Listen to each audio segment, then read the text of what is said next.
Halo? Freeze ya? Enggak Pak, aman Pak. Aman. Di tempat saya Mas Erja freeze nih gambarnya.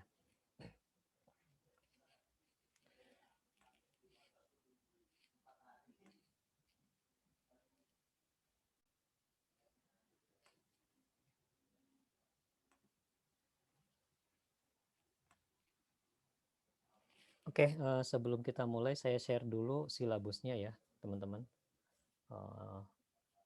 Saya tidak membuat PowerPoint tentang silabus. Saya share di chat silabus yang akan kita gunakan. Baru kita mulai belajar.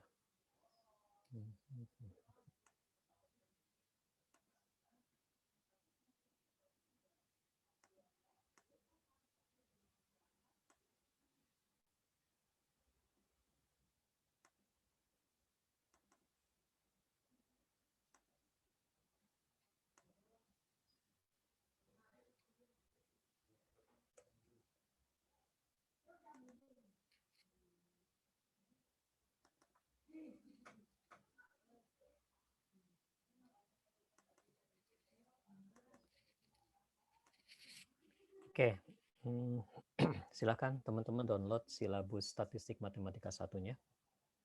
Ya, terus kita mulai.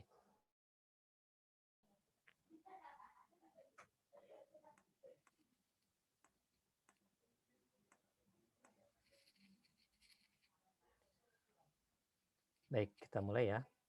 Bismillahirrahmanirrahim. Assalamualaikum warahmatullahi wabarakatuh. Waalaikumsalam warahmatullahi wabarakatuh.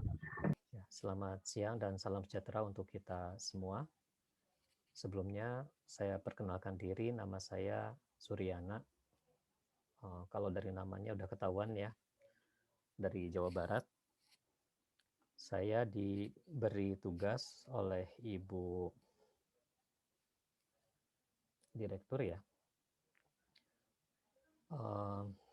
sebagai dosen pengampu mata kuliah Statistika Matematika 1 untuk kelas 1 ST3 dan 1 ST4. Jadi saya mengampu 2 kelas. Selain dosen, saya adalah pegawai BPS di Badan Pusat Statistik Provinsi DKI Jakarta.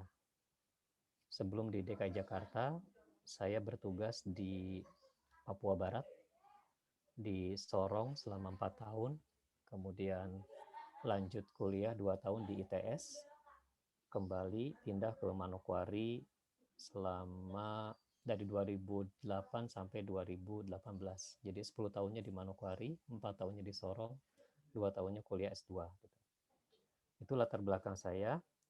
Nah, selama 14 pertemuan ke depan, insya Allah kita akan bersama-sama mempelajari statistika matematika. Ya. Oke, selanjutnya. Tes suara saya terdengar jelas? Jelas. Jelas, oke. Nanti kalau ada kendala di suara tolong diberi tanda ya. Oke.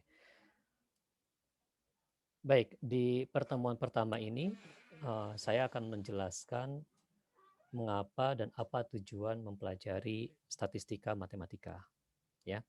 Kemudian kompetensi apa yang akan mahasiswa peroleh atau dibentuk ya dengan mempelajari statistik matematika ini.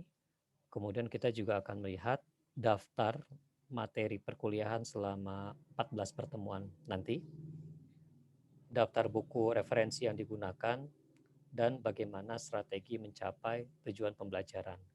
Jadi di pertemuan ini saya akan mengantarkan tentang perkuliahan kita dulu, baru masuk ke materi yang pertama, yaitu random variables. Nah, sekarang kita masuk, kenapa kita belajar statistika matematika. Gini, seorang statistisi, ya, teman-teman nantinya akan menjadi seorang statistisi pada level data scientist, itu akan punya kemampuan untuk menggali data. Bahasa sekarang itu menambang data, sehingga data itu bisa dikelola, diolah menjadi informasi yang berguna. dari informasi itu nanti akan terbentuk dua kemungkinan. Bisa jadi mendukung kebijakan atau akan membentuk satu kebijaksanaan. Sehingga peran teman-teman sebagai statistisi akan menjadi sangat powerful ketika sudah bisa menguasai bagaimana menambang data tadi, kemudian mengolahnya dan menjadikan sebuah informasi yang berharga. Nah, dari sudut pandang ilmu statistika matematika, ya, bahwa StatMat melihat data itu sebagai hasil dari eksperimen yang bersifat acak atau bersifat random yang akan dibuatkan modelnya secara matematika. Jadi itu benang merahnya kita belajar statistika matematika adalah membuat pemodelan dari berbagai fenomena dari data, ya, sehingga lebih mudah kita memahami fenomena data yang ada. Karena itu, menurut saya, belajar statistik matematika itu menjadi sesuatu yang sangat penting di tahap sekarang, karena itu basicnya, dasarnya. Kita bisa menguasai statistik. Statistik sendiri kan kemarin di semester 1 sudah diajarkan bahwa ilmu yang mempelajari mulai dari bagaimana cara pengumpulan, pengolahan, mengolah, diseminasinya. Nah, sekarang ditambah dengan statistika matematika, berarti kita belajar dari basicnya. Kita membuat pemodelan matematika untuk mengubah data menjadi informasi lewat pemodelan matematika. Saya ambil contoh misalkan, kalau antara hubungan biaya iklan dengan pendapatan sebuah perusahaan, kita gambarkan pola datanya, kurang lebih akan membentuk pola garis lurus, ya, pola garis lurus. Nah, itu di dalam statistik kita asumsikan bahwa modelnya membentuk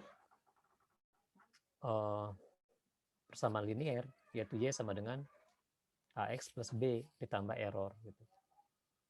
Kemudian kalau dua data ini membentuk polanya bukan linear, taruhlah membentuk pola parabola, gitu ya, maka kita membuat pemodelan matematiknya bukan linear lagi, tapi membuat model kuadratik, AX kuadrat plus BX plus C ditambah error. Nah, itu sebagai gambaran bahwa pentingnya kita mempelajari statistika matematika. Nah, di sini yang kita pelajari sekarang, statistika matematika 1, masih yang dasarnya, nanti ada statistika matematika 2 yang lebih lanjut, ya. Mungkin sampai ke uji hipotesisnya. Kalau kita belum sampai sana. Ya. Oke, lanjut. Nah, mata kuliah kita, teman-teman boleh sambil melihat silabus, ya. Mata kuliah kita ada 10 materi yang akan dibagi menjadi 14 pertemuan. Nah, pertemuan yang pertama kita akan bahas peubah acak atau random variable. Minggu depannya kita akan belajar distribusi peubah acak. Distribusi peubah acak baik discrete maupun continue, bagaimana probability distribution function-nya atau PDF-nya, kemudian cumulative distribution function-nya atau CDF-nya, dan moment generating function-nya atau MGF-nya. Itu di minggu depan. Kemudian di minggu ketiganya, kita akan belajar nilai harapan dan varians dari peubah acak discrete dan continue. Kemudian di materi berikutnya ada beberapa distribusi peubah acak yang khusus, ada uniform, Bernoulli, ini discrete, ya, kemudian geometrik, negatif binomial, hipergeometrik, Poisson, dan pendekatan distribusi binomial ke Poisson. Itu di minggu keempat. Nah, di minggu kelimanya kita belajar beberapa distribusi peubah acak kontinu, ada yang uniform, ada yang normal, kemudian eksponensial, gamma, beta, student T, dan Fisher. Next, berikutnya kita belajar sebaran bersama dan sebaran marginal discrete dan kontinu, kemudian ada sebaran bersyarat dan independensi peubah acak, kemudian ada nilai harapan bersama, ada nilai harapan bersyarat, dan terakhir sebaran bersama discrete teoritis.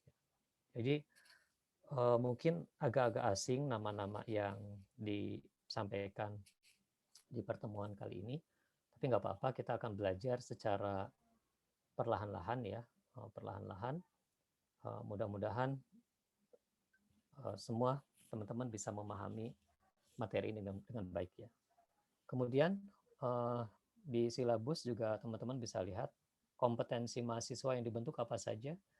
Yang pertama, mahasiswa mampu menjelaskan konsep peubah acak dan fungsi peluang dari peubah acak diskrit dan kontinu. Ini yang tujuan yang pertama. Nah, ketika tujuannya atau kompetensi yang dibangun adalah kemampuan untuk menjelaskan, maka harapan saya teman-teman itu bisa menjelaskan statistika matematika dengan bahasa sendiri tanpa keluar dari jalur yang sudah disampaikan baik di buku referensi maupun di perkuliahan ini. Artinya teman-teman harus punya satu pedoman bersama bahwa kita dianggap paham tentang sesuatu jika kita bisa menyampaikan kembali dengan bahasa yang paling sederhana. Jadi rumus-rumus statistik yang begitu banyak ya, cacing, sigma, dan seterusnya, kalau teman-teman paham, pasti bisa membahasakan dengan bahasa yang paling sederhana. Ya, sehingga pada saat ujian, teman-teman paham betul apa yang ditanya dan bagaimana cara menjawab dengan baik dan benar. Jadi semua dari materi-materi tadi, tujuan atau kompetensi mahasiswa yang dibentuk di perkuliahan Statistika Matematika 1 ini adalah pada dasarnya semua mahasiswa mampu memahami dan menjelaskan, mampu memahami dan mengenali. Jadi mampu menjelaskan. Jadi banyak kata kunci kompetensi di situ adalah kemampuan menjelaskan.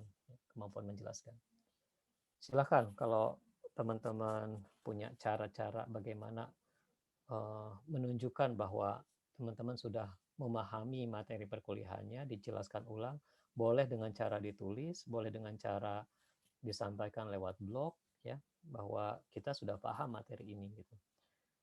Nah, kemudian bagaimana strategi pembelajaran kita? Nanti setiap kita belajar, saya akan memandu bagaimana menjelaskan konsep-konsep dasar dari materi perkuliahan, diberikan contoh-contoh, dan mudah-mudahan saya selalu sempat membuatkan video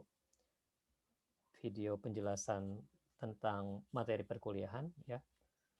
Saya memang sengaja saya taruh di YouTube biar siapapun yang ingin mempelajari ulang bisa membuka YouTube itu gitu. Ya, channel yang saya pakai di Ragam Statistika itu sudah saya gunakan sejak mengajar statistik deskriptif di semester lalu ya. Jadi semua bahan ada di sana gitu. Nah, termasuk materi-materi perkuliahan kita juga akan saya taruh di situ. Nah, sekarang daftar pustakanya. Oke.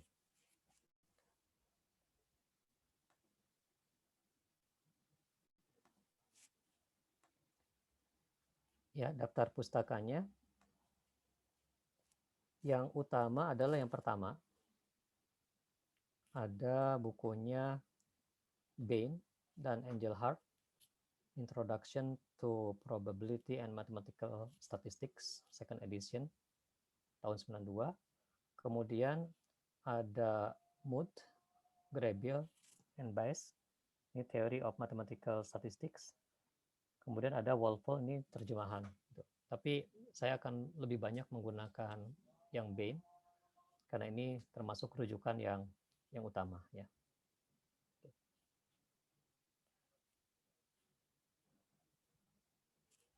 Oke, selanjutnya untuk pengantar awalnya seperti itu. Jadi sebelum kita mulai ke materi, silakan kalau ada yang ingin ditanyakan sebelum kita mulai materi peubah acak atau random variable.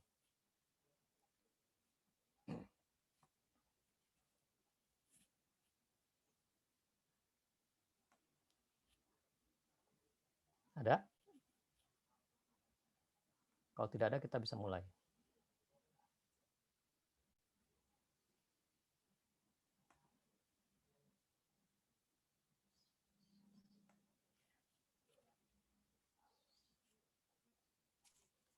Oke, sekarang kita masuk ke materi pertama perkuliahan kita tentang random variable. Nanti akan saya sempatkan untuk coret-coret ya di layar. Bentar.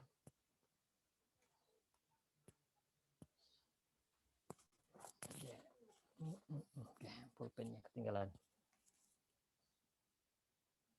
Tadi perasaan Pak Joni Kidang belum belum dipanggil ya Pak Joni. Oh belum. Pak Joni dari mana? Nggak kedengaran suaranya Pak Joni.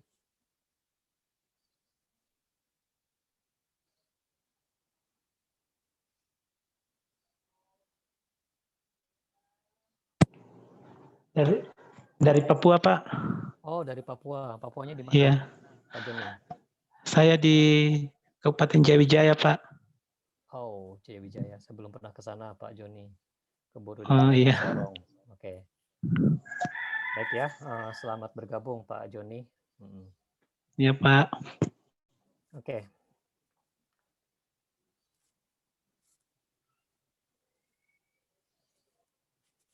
Ya. Baik, kita mulai materi yang pertama tentang random variable. Materi ini materi yang sangat dasar untuk memahami statistika matematika. Ya. Oke, ini tujuan pembelajaran kita pada hari ini. Setiap mahasiswa mampu menjelaskan konsep peubah acak atau random variable. Kemudian ada konsep peubah acak diskrit dan peubah acak kontinu. 3 hal ini yang menjadi tujuan pembelajaran kita hari ini, ya. Jadi definisi mampu menjelaskan itu berarti teman-teman semua bisa kalau saya tanya apa sih yang dimaksud dengan peubah acak, itu bisa dengan lugas ya menyampaikan kata-kata kunci yang ada di sana. Peubah acak itu apa saja kata kuncinya, dan itu nggak boleh kurang, karena kalau kurang maknanya menjadi berbeda, bukan peubah acak. Oke, yang pertama untuk sebenarnya ini ada di video ya, ada di video yang tadi saya share. Mungkin kalau teman-teman sudah lihat bisa merujuk ke sana, tapi di sini saya ulang aja. Ada 4 kata kunci yang Oke, Pak Joni bisa di-mute dulu biar suara ayamnya tidak masuk. Oke, empat terminologi kunci ini penting teman-teman pahami dan harus mampu membedakan mana yang bagian dari eksperimen, mana yang sampel outcome, mana yang termasuk ruang sampel, dan mana yang termasuk event. Ya, oke. Sekarang kita mulai dari eksperimen dulu. Ya, kita mulai dari eksperimen. Nah, di sini kita menyebut eksperimen itu semua prosedur yang dapat diulang tanpa batas ya, boleh diulang berkali-kali gitu. Dan yang kedua, mempunyai definisi himpunan hasil yang mungkin itu dengan jelas.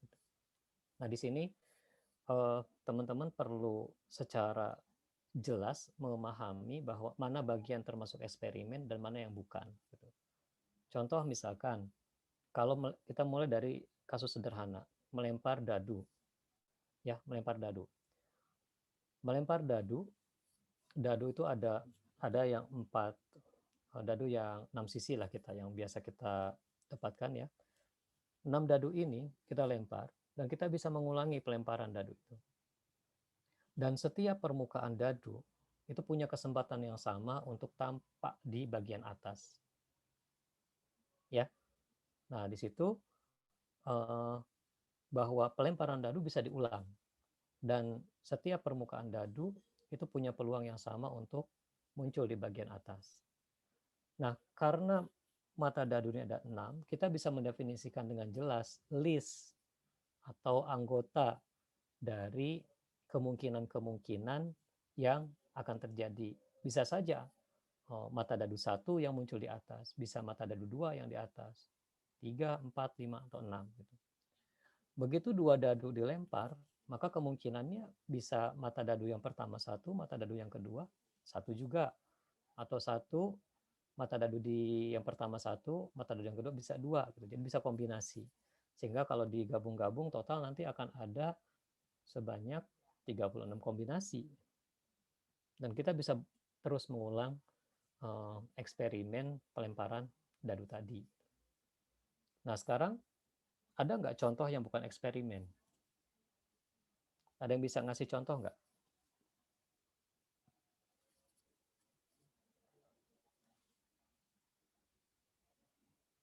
Ada nggak sebuah fenomena di sekitar kita yang dalam statistik matematik kita nggak kategorikan sebagai eksperimen? Nah, kalau dari definisi yang pertama bahwa eksperimen itu harus himpunan hasilnya itu harus terdefinisi dengan jelas, maka kalau saya bilang eksperimennya adalah observasi dari mahasiswa 1 ST3 yang ganteng, gitu. Kira-kira saya dapatkan listnya nggak? Nggak bisa, karena ganteng itu nggak jelas definisinya. Oke, contoh yang bukan eksperimen lagi, misalkan observasi tentang perempuan yang tinggi gitu. Nah, kata-kata tinggi di situ juga nggak jelas. Tapi kalau saya ubah observasi di kelas 1 ST3 untuk mengumpulkan mahasiswa laki-laki yang tingginya di atas 160 cm. Dapat tuh saya listnya. Karena definisinya jelas. Paham ya? Jadi di sini teman-teman harus bisa membedakan mana yang eksperimen dan mana yang bukan. Izin Pak Suryana Pak. Oke, silakan. Jadi Bisa. kata teman-teman yang lain tuh suara Bapak agak kecil Pak. Mohon maaf. Apakah bisa dibesarin sedikit? Agak kecil lagi. Oke. Iya Pak. Maaf Pak. Baik. Terima Bentar kasih ya. Pak. Terima kasih. Kira-kira pengaruh di mana ya? Begini? Cukup? Aman banget Pak. Oke, berarti saya harus pegang ini ya, harus pegang headsetnya. Apakah yang eksperimen perlu saya ulang atau cukup? Mas Erza? Mohon maaf Pak, bisa diulang Pak. Oke, baik. Kita akan pelan-pelan memang memahami ini supaya teman-teman pahamnya betul-betul paham ya, nggak selewatan gitu ya. Baik, ada 4 terminologi kunci yang penting untuk kita kuasai, kita pahami, karena ini menjadi dasar dalam belajar probabilitas dan dasar belajar statistika matematika. Nah, 4 terminologi ini adalah satu eksperimen, yang kedua hasil dari eksperimen itu disebutnya sample outcome, kemudian semua sampel outcome yang mungkin itu kita sebut ruang sampel atau sample space. Ada juga yang menyebut experimental space, ya itu semua sama. Dan pengamatan kita terhadap sebagian dari ruang sampel itulah disebut dengan event. Nah, 4 terminologi ini teman-teman harus bisa membedakan, memahami ya, karena dari sinilah kita bisa memahami materi-materi selanjutnya di pelajaran statistika matematika. Ya, saya ulang. Untuk eksperimen, eksperimen itu adalah sebuah proses pengamatan atau pengukuran. Itu bahasa sederhana seperti itu. Nah, kalau mau dilengkapi, eksperimen ini adalah semua prosedur, ya, semua proses yang dapat diulang dengan kondisi yang sama, dan hasil-hasil yang mungkin dari eksperimen tadi bisa didefinisikan dengan jelas. Nah, 2 prasyarat inilah yang harus terpenuhi ketika kita mendefinisikan sebuah eksperimen. Contoh yang termasuk eksperimen misalkan tadi melempar dadu, melempar koin, mencabut kartu remi dari 52 kartu yang ada, apalagi pengukuran tekanan darah itu clear, kemudian pengukuran tinggi badan, ya, pengukuran berat badan. Nah, jadi itu bagian dari eksperimen. Tetapi kalau kita misalkan menemukan satu kegiatan yang hasil dari kegiatan itu tidak jelas definisinya, maka itu bukan bagian dari eksperimen dalam hal statistika matematika. Contoh tadi saya sampaikan bahwa kalau saya mencari mahasiswa-mahasiswa yang ganteng atau mahasiswa yang cantik atau mahasiswa yang tinggi, kata-kata cantik, ganteng, tinggi itu nggak bisa menjadikan daftar mahasiswa yang memenuhi kriteria tadi. Kenapa? Karena ganteng, cantik, dan tinggi nggak jelas, tidak jelas definisinya. Tapi kalau saya tambahkan misalkan daftar mahasiswa atau pengukuran tinggi mahasiswa, kemudian nanti diperoleh mahasiswa dengan ketinggian kurang dari 150 atau lebih dari 150 cm, itu menjadi jelas karena ada batasan pengukurannya. Ya, mudah-mudahan penjelasan tentang eksperimen bisa dipahami. Nanti di contoh-contoh akan lebih clear ya. Kemudian hasil dari eksperimen ya, hasil dari observasi dari eksperimen ini kita sebut sampel outcome ya. Jadi sampel outcome ini adalah hasil pengamatannya atau hasil pengukurannya. Contoh tadi, ketika kita melempar satu dadu yang bermata 6, maka hasil pengamatannya atau sampel outcome-nya bisa 1, bisa 2, bisa 3 gitu. Jadi 1, 2, 3 itu bagian dari outcome gitu. Nah, ketika kita membicarakan seluruh sampel outcome atau seluruh hasil pengamatan, maka kita berbicara tentang ruang sampel atau sample space atau experimental space. Jadi term yang ketiga ya menjelaskan semua hasil yang mungkin terjadi dari suatu eksperimen. Nanti ada lagi eksperimen yang bersifat acak dan eksperimen yang tidak bersifat acak. Nah, yang tadi dijelaskan eksperimen dan semua prosedur yang dapat diulang, mempunyai definisi yang bisa didefinisikan dengan jelas tadi, mempunyai hasil yang mungkin dan terdefinisi dengan jelas tadi, itu sebenarnya penjelasan dari eksperimen acak, ya.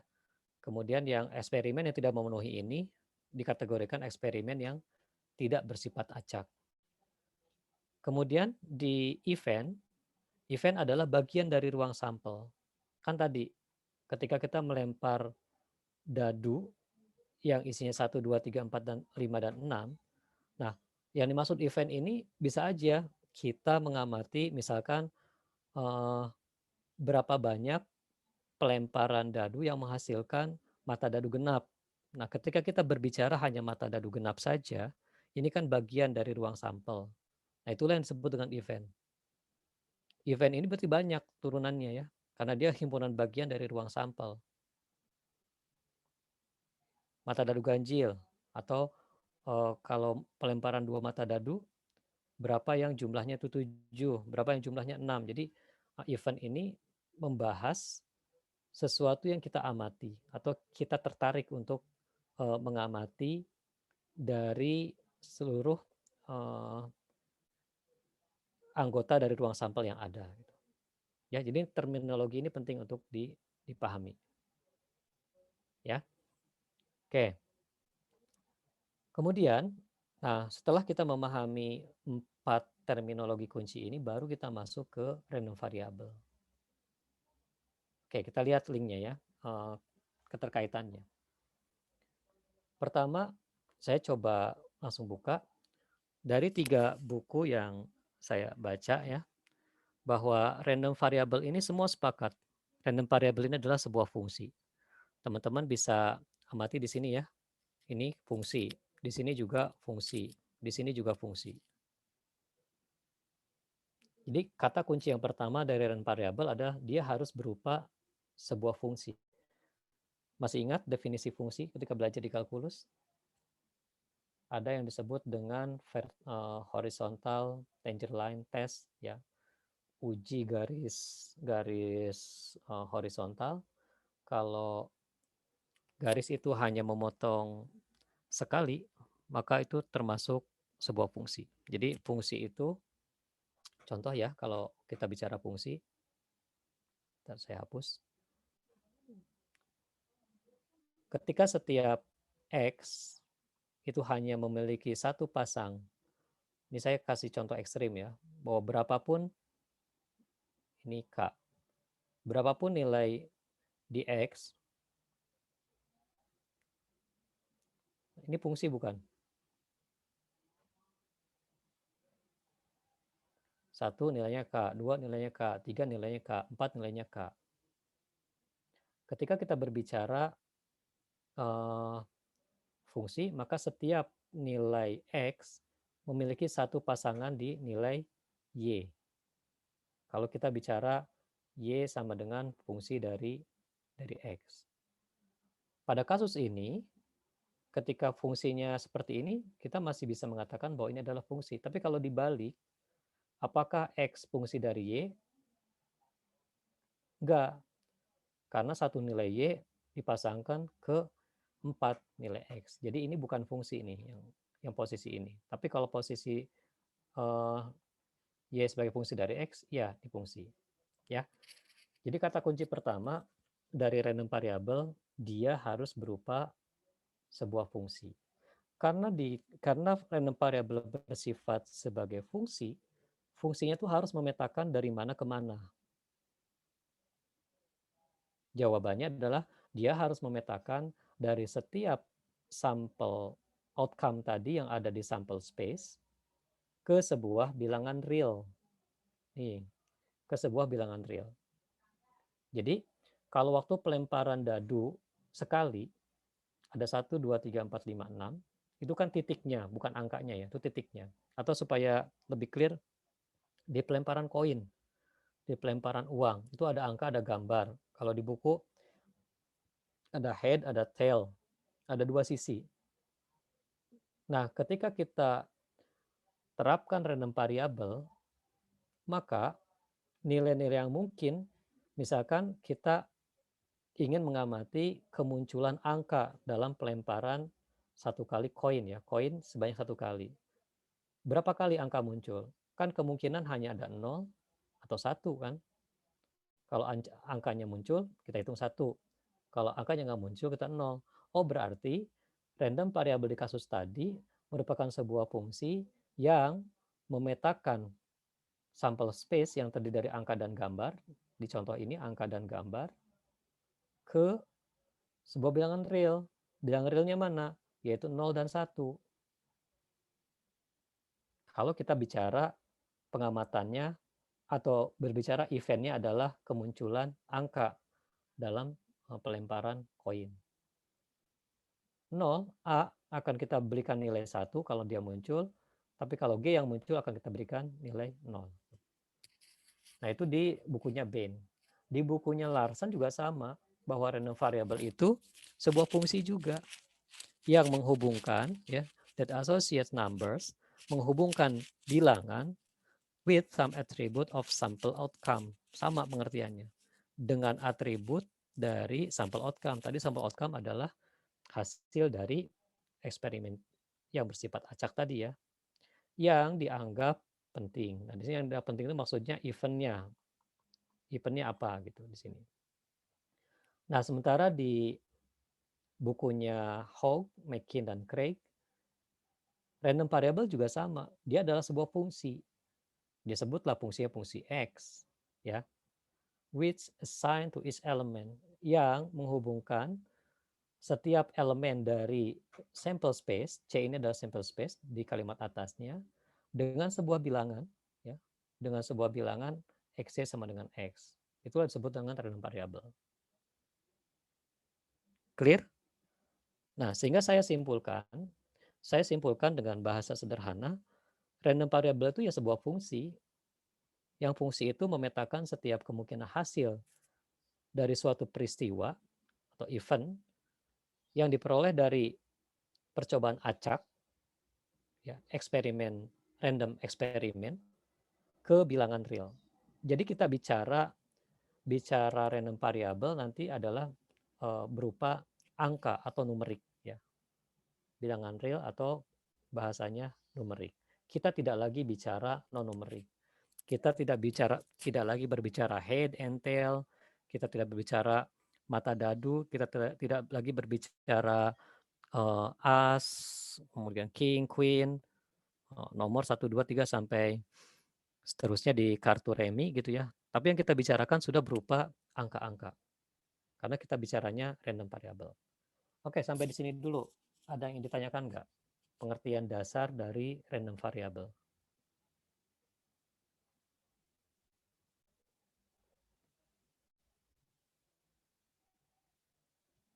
Oke, kalau saya uji petik ya, boleh saya uji petik. Ini karena yang muncul Mas Rinald. Mas Rinald, di random variable itu kata kunci apa saja yang perlu diperhatikan? Setiap kemungkinan yang dari suatu percobaan acak, dia harus diubah ke bilangan real. Diubah ke bilangan real. Oleh siapa? Diubahnya melalui apa? Diubahnya melalui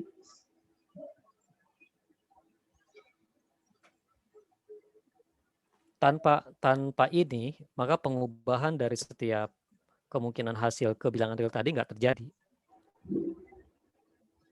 Harus bahan ada. percobaan. Bukan. Maksudnya? Coba diulang. Menurut Mas Rinald, random variable itu apa? Random variable adalah kemungkinan dari percobaan setiap fungsi tadi, yang setiap fungsi dari kemungkinan percobaan diubah ke bilangan real. Oke, sudah mendekati. Ya. Kalau Mbak Ruri, gimana Mbak Ruri?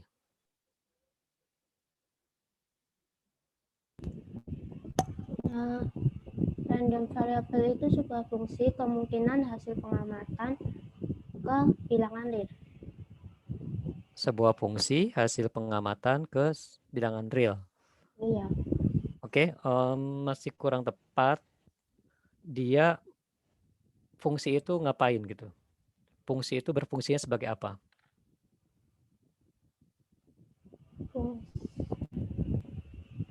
Ada kata-kata bahwa dia memetakan, menghubungkan, assign, associates, gitu ya. Jadi memetakan dari setiap hasil yang mungkin di ruang sampel ke bilangan real. Paham ya? Jadi fungsi yang memetakan. Itu kata-kata kuncinya jangan dihilangkan. Oke, saya sekali lagi coba tes. Maria, apa yang dimaksud dengan random variable, Maria? Random variable adalah fungsi yang memetakan semua hasil yang mungkin dari ruang sampel ke bilangan real atau numerik. Ya, minimal itu dipegang ya. Fungsi yang memetakan semua hasil yang mungkin atau anggota dari ruang sampel ke bilangan real. Jadi nanti berupa angka-angka ujung-ujungnya random variable itu. Gitu ya. Oke, ada yang masih belum clear nggak soal random variable? Saya nggak akan lanjut dulu sebelum ini jelas dulu. Karena ini basic banget dan nggak boleh salah.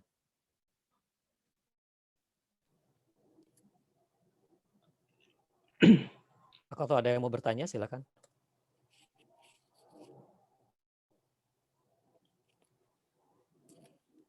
Oke, sekarang kita bicara kesepakatannya. Kesepakatan bagaimana cara menuliskannya random variable.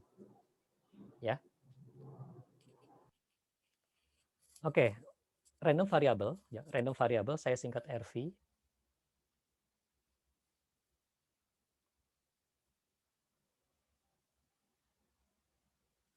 Ya, random variable itu dituliskan dalam huruf besar, kapital.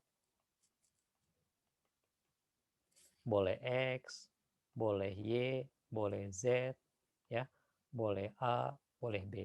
Ini untuk menyatakan bahwa dia adalah random variable.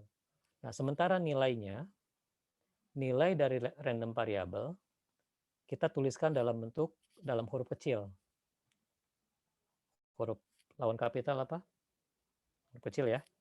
Misalkan X, di sini Y, Z, A, B. Nah, ini kalau teman-teman menuliskan supaya bahasa kita sama pada saat memeriksa hasil ujian, kalau menyebutkan random variable harus dalam bentuk huruf besar. Kalau menyebutkan nilainya harus dalam bentuk huruf kecil. Paham ya? Oke. Kemudian tadi kita bicara ruang sampel. Ruang sampel. Ruang sampel ini ada yang menuliskannya S, ada yang menuliskannya C, terserah. Yang pasti harus konsisten. Kalau menggunakan S, ya S seterusnya. Kalau menggunakan C, C seterusnya. Nah, di Di bukunya Ben kayaknya menggunakan S, ya, menggunakan S ini. S sama dengan apa? Huruf awal gitu. Ya. Kemudian elemen dari ruang sampel. Jadi ruang sampel itu kan himpunan semesta sebenarnya. Yang anggotanya itu disebut dengan elemen. Itu bisa dituliskan E sama dengan apa. Jadi ketika dia menyebutkan huruf kecil itu bagian dari anggota ruang sampel. Nah, kesepakatan-kesepakatan ini harap diperhatikan supaya kita tidak berbeda ketika menuliskan bahwa yang dimaksud adalah random variable, ruang sampel, elemen, ya, termasuk nilai dari ruang sampel itu boleh dengan huruf kecil atau menyatakan X sesuai dengan eventnya. Jadi kalau dituliskan X kurung buka E, ini juga nilai dari ruang sampel. Ya, ini adalah nilai dari random variable. Boleh seperti itu. Nah, dalam penulisan notasi random variable itu tadi bahwa dia fungsi yang memetakan setiap elemen anggota S gitu ya, dan apa? Dan nilai gitu ya. Nilai ini bagian dari sebuah event. Nah, di sini. Jadi bahasa notasinya seperti ini. Bahwa random variable memetakan setiap elemen dari sample space atau ruang sampel menjadi nilai random variable yang dia adalah anggota dari suatu event. Nah, kalau ini pakai bahasa notasi seperti ini. Nah, yang ingin saya bangun sekarang adalah pemahamannya dulu. Nanti notasinya bisa belakangan, ya. Oke. Nah, kalau sudah nulis notasi-notasi biasanya udah mulai pegang kepala ya. Kayak Mas Joni itu. Udah mulai pusing. Oke ya. BTW teman-teman udah punya bukunya belum? Belum. Oh, belum toh. Belum, Ya, Pak. baik, saya share. Izin Pak Suryana. Monggo, silakan. Itu kan kalau pengertian tadi, kalau nggak salah ya, itu kan RV itu kan setiap fungsinya kita petakan dari sebuah event ke bilangan real kan? Itu betul nggak? Ya. Nah itu kalau kita nganggap kayak gitu, kan ada event yang bisa kita pengen cari dari sampel kan? Nah kalau yang nggak termasuk itu kehitung nggak Pak? Jadi kita anggap bahwa pengertiannya itu event aja. Nggak keseluruhan gitu Pak? Nanti akan saya jelaskan pertanyaan Ersa di contoh ya. Oke Pak, terima kasih. Contoh akan lebih clear. Silakan, bukunya 22,36 MB, itu bukunya Ben sama Angel Heart. Biar enak belajar ya. Teman-teman download dulu, lalu buka sama-sama, buka bab 2. Jadi sambil mendengarkan saya, matanya silakan ke buku, nggak apa-apa.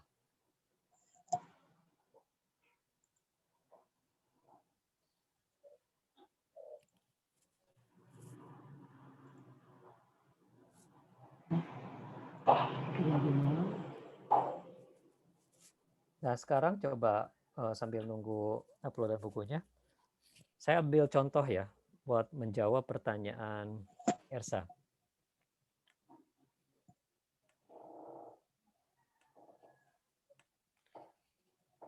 Oke, kita lihat ya. Ini random eksperimennya melempar koin. Koinnya itu saya bagi dua sisi ya. Ada sisi yang angka, ada sisi yang gambar. Ini karena koin kita. Banyaknya lemparan, ini disebut trial. Banyaknya lemparan satu kali. Ya, satu kali. Maka sample space-nya terdiri dari hanya angka dan gambar karena koinnya dilempar sekali. Ya.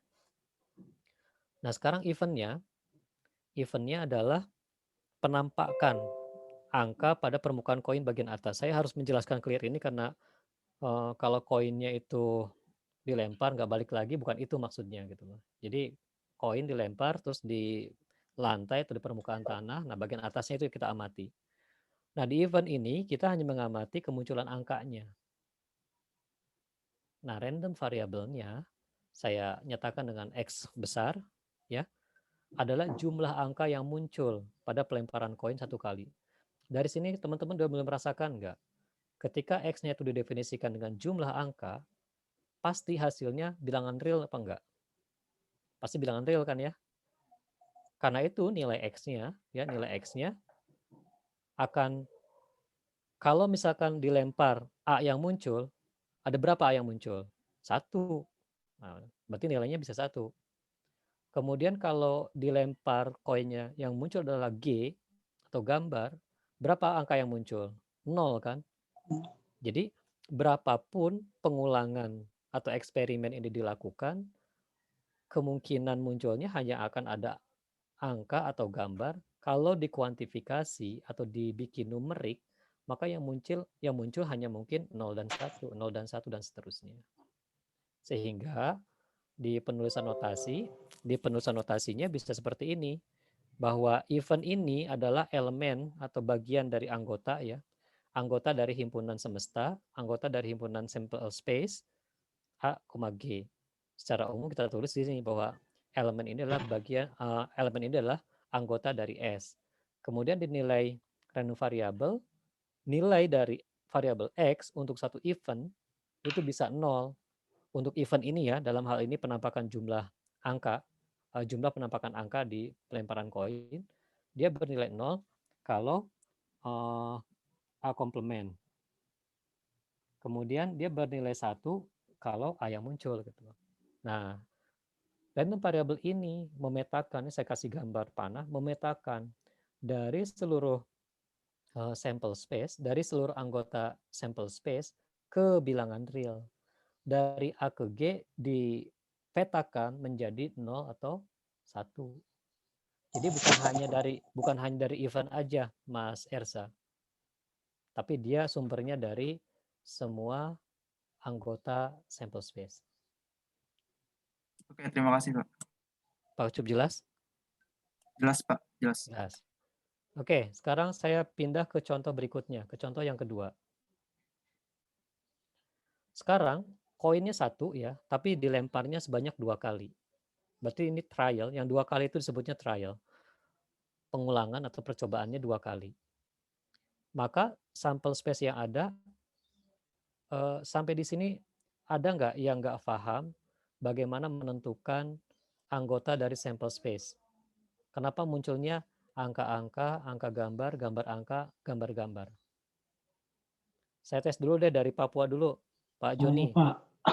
Pak Joni paham nggak kenapa ini kalau kita melemparkan koin sebanyak 2 kali pelemparan, kok kemungkinannya hanya ada angka-angka, angka gambar, gambar angka, gambar-gambar? Mungkin nggak ada kemungkinan lain? Tidak ada, Pak. Tidak ada, semua sudah tercover ya? Sudah.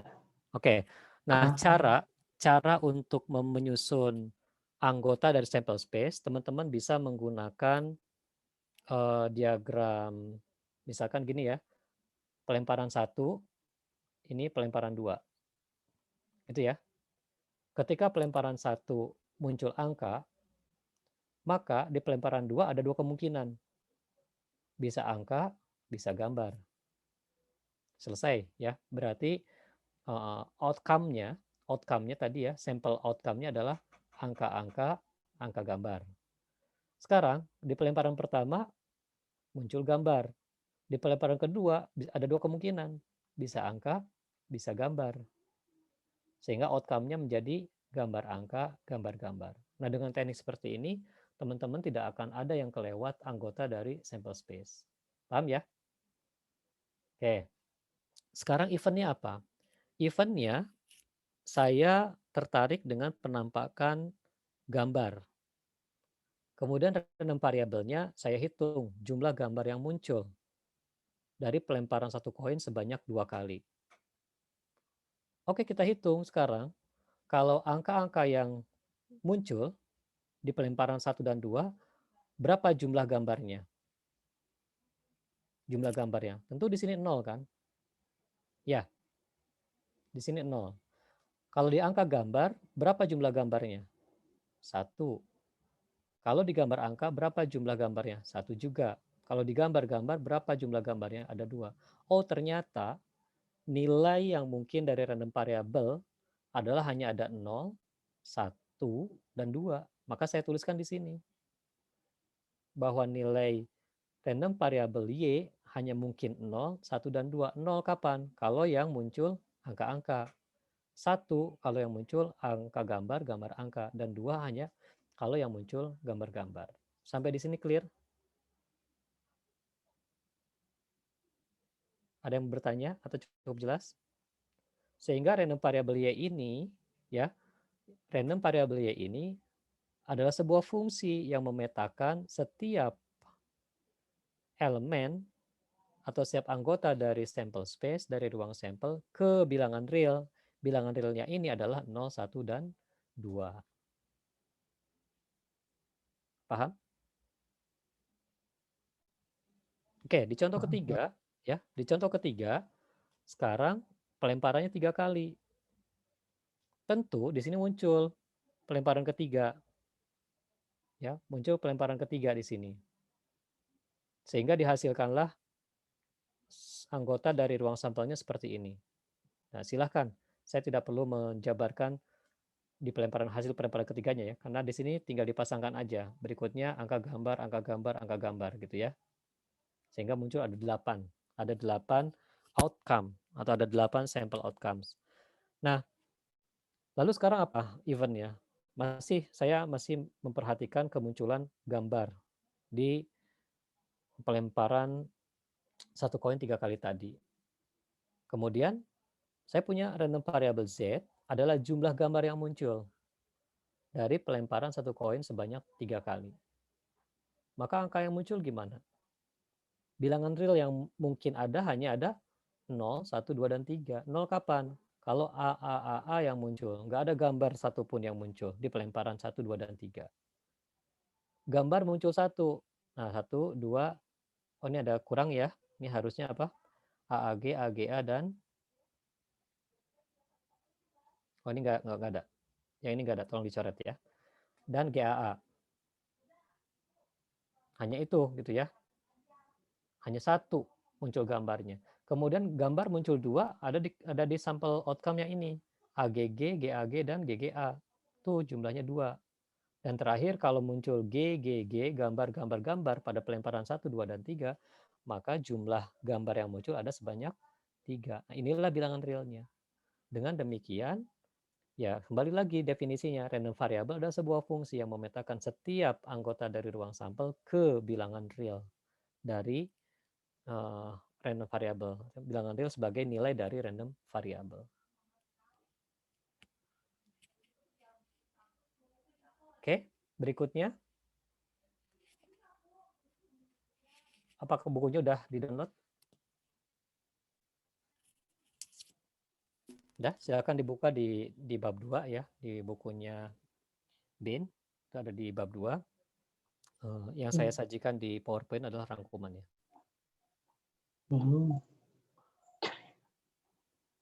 Ada yang bertanya?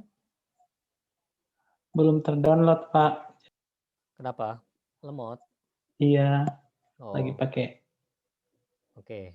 Gak apa-apa, ini pertemuan pertama. Bisa nanti buat belajar ngulang ya. Mudah-mudahan di minggu depan sudah sama-sama dibaca.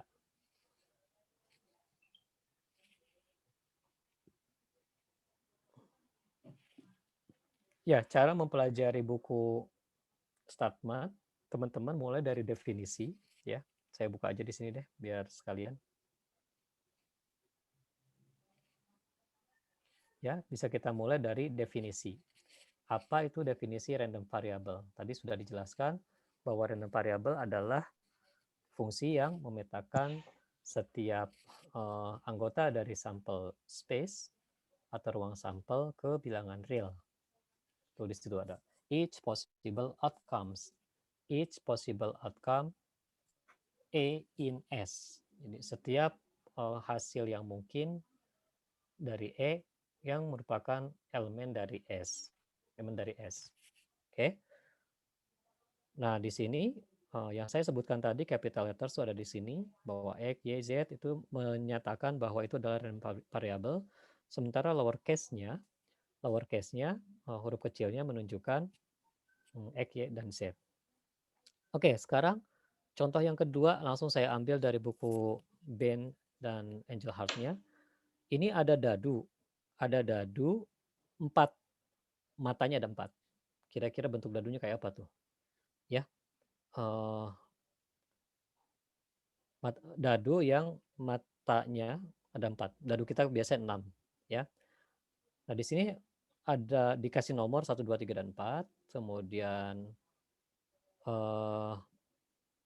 nah di sini bahwa setiap kita melempar dadu pasti setiap titik atau setiap muka akan punya kesempatan yang sama untuk muncul. Dari situlah muncul bahasa random atau acak, ya.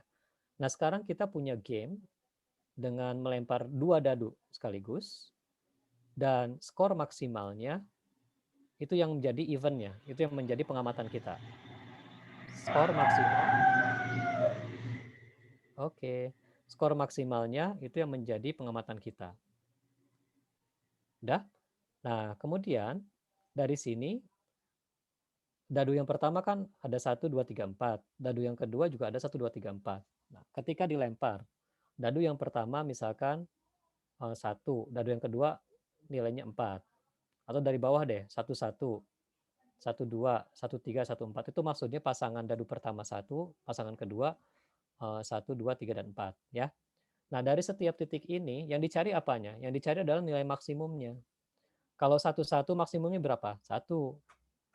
Kalau 1, 2 maksimumnya berapa? 2. Dia jatuhnya di sini. Ya. 1, 3 maksimumnya mana? Yang 3. Berarti pindah ke sini. Ya. 1, 4 dan seterusnya. Jadi, kalau yang hasil yang tampak ke permukaan itu 1, 1, angka maksimalnya adalah 1. Kalau 1, 2, 2, 2, dan 2, 1, angka maksimal yang muncul adalah 2. Ya. Kemudian 1, 3, 2, 3, 3, 3, 3, 2, 3, 1, maka maksimal ada 3. Jadi dari pelemparan 2 dadu ini, maka nilai random variabelnya yang mungkin hanya 1, 2, 3, dan 4. Karena yang menjadi fokus perhatian kita adalah maksimumnya. Ya, maksimum dari 2 angka yang muncul dari pelemparan 2 dadu. Jadi setiap yang titik di tengah adalah anggota dari sample space. Jadi sample space-nya ada 4 kali 4, ada 16 nih. Itu dipetakan menjadi bilangan real cuma 1, 2, 3, dan 4. Gitu. Oke, sampai di sini. Cukup clear atau cukup jelas penjelasan saya tentang random variable? Jelas, Pak. Jelas ya? Oke, sekarang saya lanjut. Saya masih memperbanyak contoh dulu ya, teman-teman, karena tidak ingin buru-buru menjelaskan materi dasar ini. Oke, sekarang gimana kalau kita lanjutkan bahwa random variable ini dibagi 2. Persis ketika kita belajar statistik deskriptif, variabel itu ada 2 ya. Ada variabel discrete, ada variabel continue. Di random variable pun sama. Random variable juga ada yang discrete, ada yang continue. Nah, tadi contoh-contoh pelemparan dadu, pelemparan koin, pencabutan kartu, itu adalah contoh dari eksperimen yang nantinya bisa menghasilkan random variable discrete. Pengertiannya apa?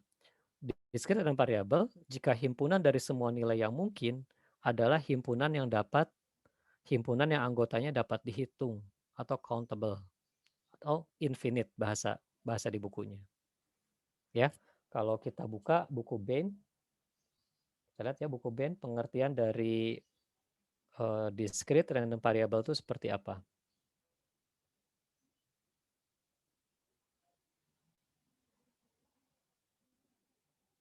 Ya, di bukunya Bain kita lihat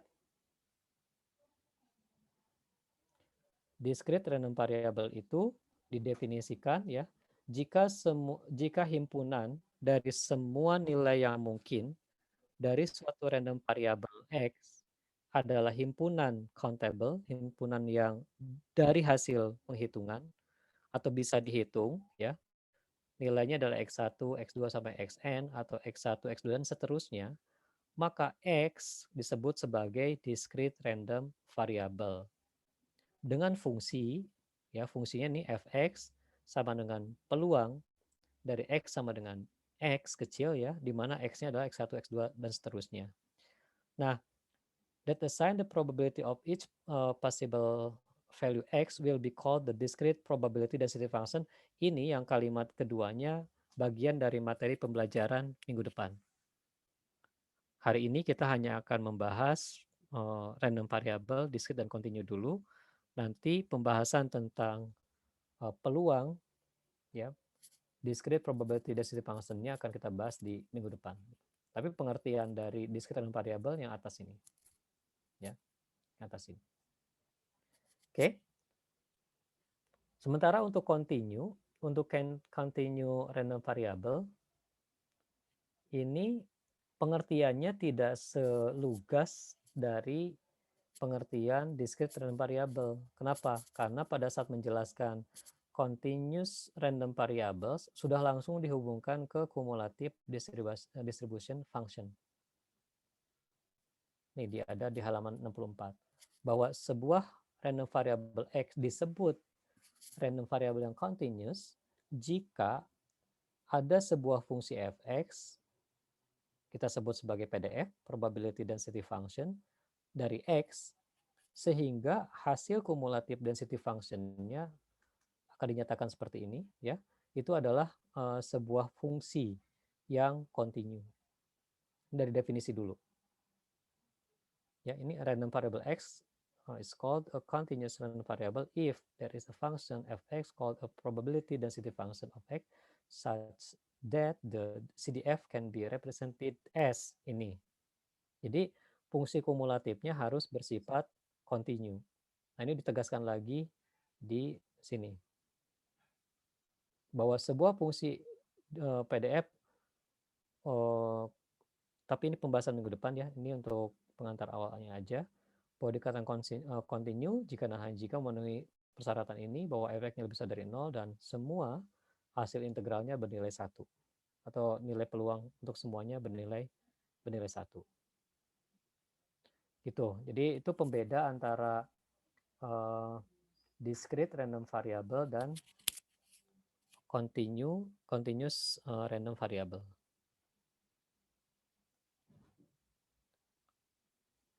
Nah, target hari ini nggak banyak, hanya ingin menyampaikan apa itu random variable discrete, dan random variable continue aja. Sementara untuk fungsi-fungsi peluangnya, kita bahas detailnya di minggu depan.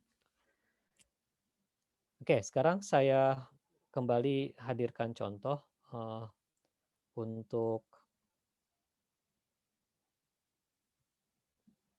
kasus yang berbeda, ya. Untuk kasus yang berbeda. Oke, sekarang kita coba lihat.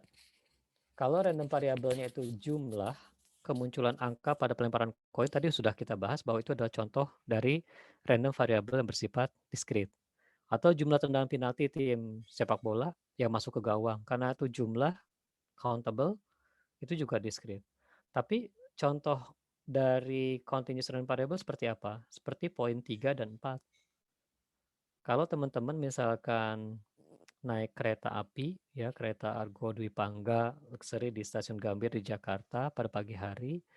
Nah, rentan waktu kedatangannya itu yang kita ukur. Itu bukan sebuah nilai diskrit, tapi rentang waktu. Antara sekian sampai sekian menit misalkan. Antara sekian dan sekian menit kita menunggu sampai kereta Argo Dwi Pangganya datang. Gitu. Atau waktu tunggu seorang penumpang dari mulai datang sampai busway-nya tiba, itu juga bagian dari continuous random variable. Apa yang membedakan antara poin 1, 2, dan 3, dan 4? 1, 2 itu nilai dari random variable-nya didasarkan pada hasil penghitungan. Sementara untuk nomor 3 dan 4, nilai random variable-nya didasarkan pada hasil pengukuran. Karena hasil pengukuran, maka dia tidak bersifat diskrit, tapi bersifat continue. Dia punya rank. antara sekian sampai dengan sekian. Gitu. Oke, di case nomor 5, itu kira-kira discrete apa continuous? Continue. Continue ya. Continuous. Oke, continuous. Kemudian kalau yang nomor 6,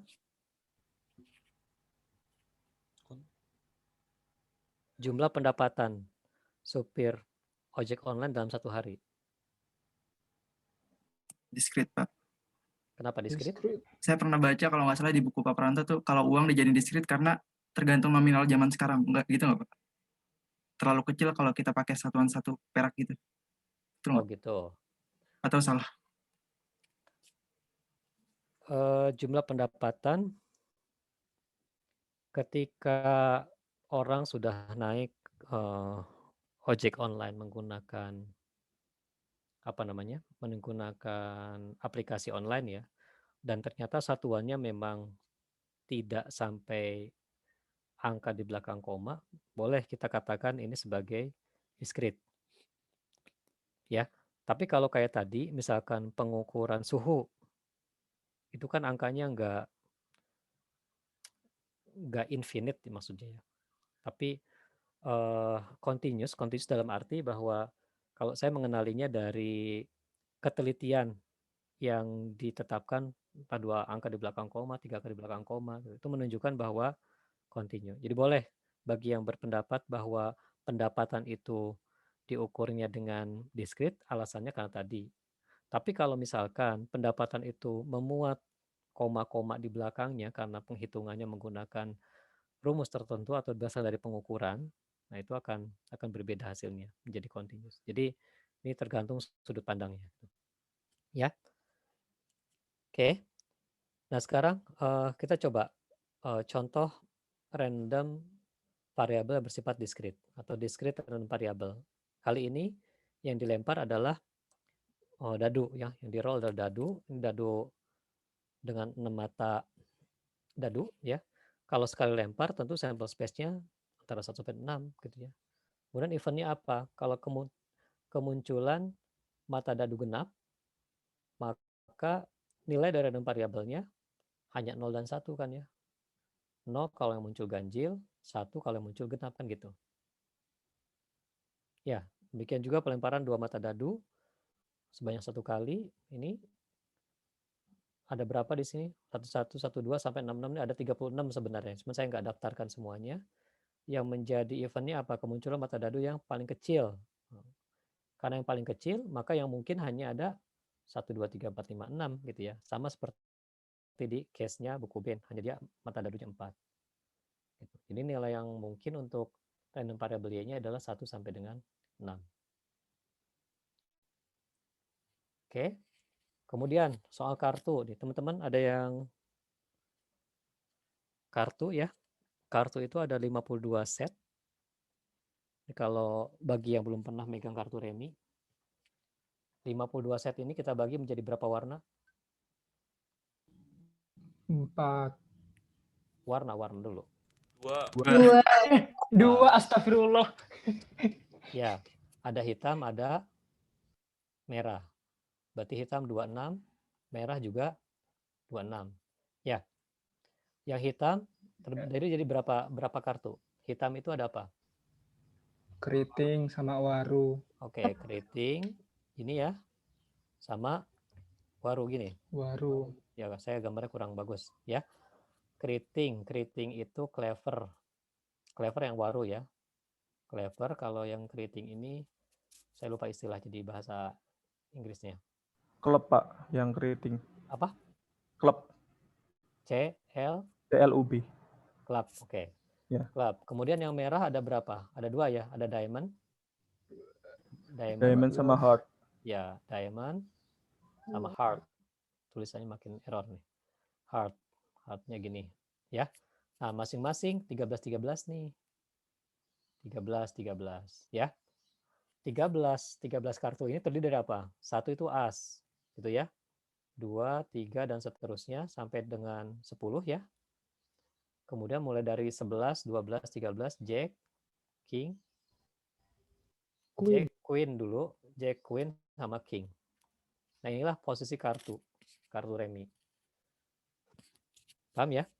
Nah, sekarang kalau misalkan dicabut 4 kartu dari 52 kartu nih, dicabut ya, 4 kartu dari 52 kartu, maka sampel space, anggota dari sampel space adalah apa aja? Bisa jadi pertama A semua gitu ya. Kedua as, 3 as, satunya angka 1, dan seterusnya. Jadi total ada berapa kemungkinan?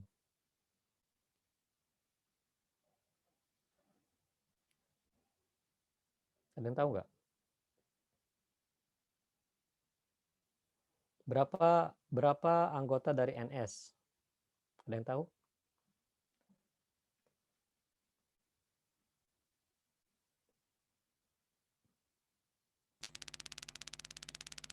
Kalau kartunya tidak dikembalikan, ya, kalau kartunya tidak dikembalikan, pengambilan pertama ada 52 kemungkinan.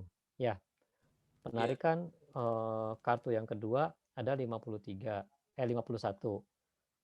Yang ketiga ada 50, yang keempat ada 49. Ini dikalikan.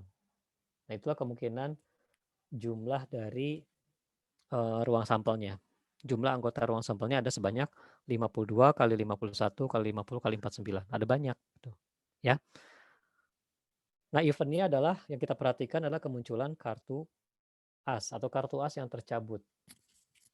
Random variabelnya saya coba menghitung jumlah kartu as yang terpilih pada penarikan 4 kartu remi. Sudah mulai bisa dibayangkan ya. Asnya itu ada berapa? Asnya itu kan ada 4. Hitam 2, merah 2. Kalau kartu ditarik 4 dan kita sangat memperhatikan berapa kartu as yang tercabut, maka nilai yang mungkin adalah berapa aja? Pertama 0, 1, 2, 3, 4. Ya, mungkin nggak 5. Nggak mungkin ya. Nggak mungkin 5. Karena asnya hanya ada 4. Paham ya? Jadi 4 ini mengacu ke jumlah as yang ada. Bagaimana kalau kita tarik soalnya? Kita ganti soalnya yang ditarik misalkan 10 kartu. Kalau yang ditarik 10 kartu, kira-kira nilai random variabel yang mungkin berapa aja? Sama. Kita masih memperhatikan kemunculan kartu as yang tercabut. Bisa nggak asnya itu ada 10 gitu?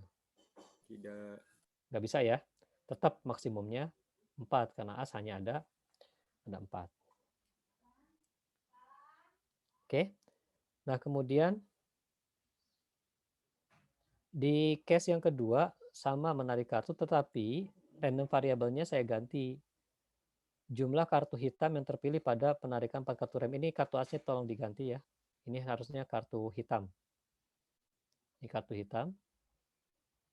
Oke. Nah, kartu hitamnya gimana? Kalau hanya 4 kartu maksimum 4. Ya enggak? Oke. Tapi kalau diganti ternyata yang ditarik 10 kartu, maka yang mungkin berapa? Kalau kita fokus pada kartu hitam. Ingat kartu hitam itu ada sebanyak 26.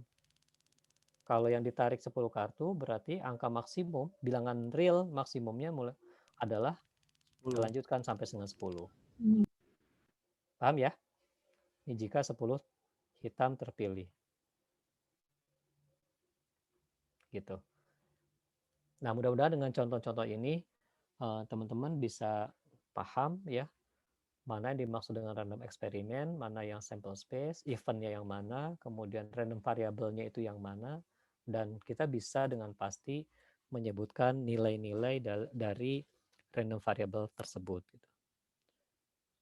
Oke, kemudian ini masih soal apa nih, pengulangan ya? Kayaknya pengulangan.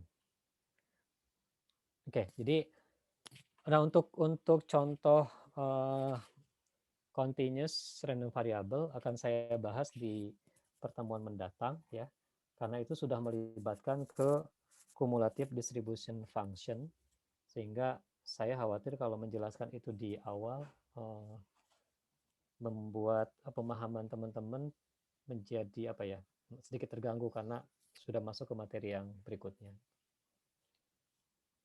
Oke, sampai di sini gimana teman-teman? Bisa dipahami penjelasan saya tentang random variable sedikit materinya. Nah, nanti habis ini kita buka buku Bain dalam penulisan notasi. Tapi pengertian dasarnya itu dulu yang harus dipegang. Silakan, ada yang bertanya? Pak, izin bertanya, Pak. Silakan, Mas Satya. Saya masih belum terlalu paham mengenai definisi yang continue, Pak. Ya, memang untuk continuous discrete variable, saya kasih contoh aja deh ya. Saya kasih contoh gini.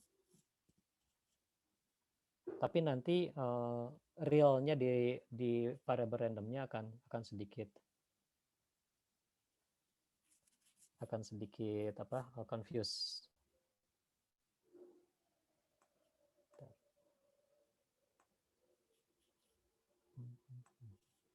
Saya buka dulu. Oke, sekarang random variabelnya adalah kita bicara discrete, kita bicara continuous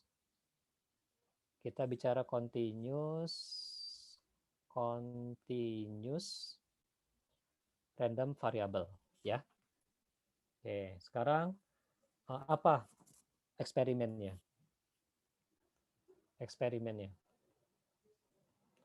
Eksperimennya adalah membangkitkan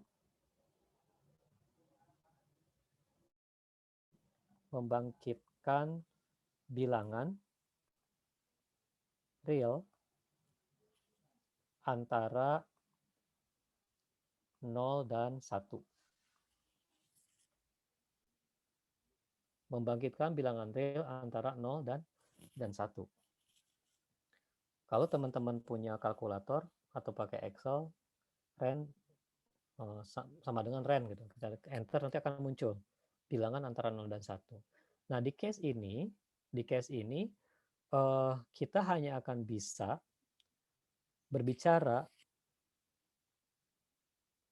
nilai-nilai dari random variable yang mungkin berupa rank ya. Misalkan di sini kita bilang random variabelnya kita nyatakan karena ini nanti kaitannya dihitung dengan peluang, saya langsung ke peluang dulu ya, Mas Satya ya. Berapa peluang muncul bilangan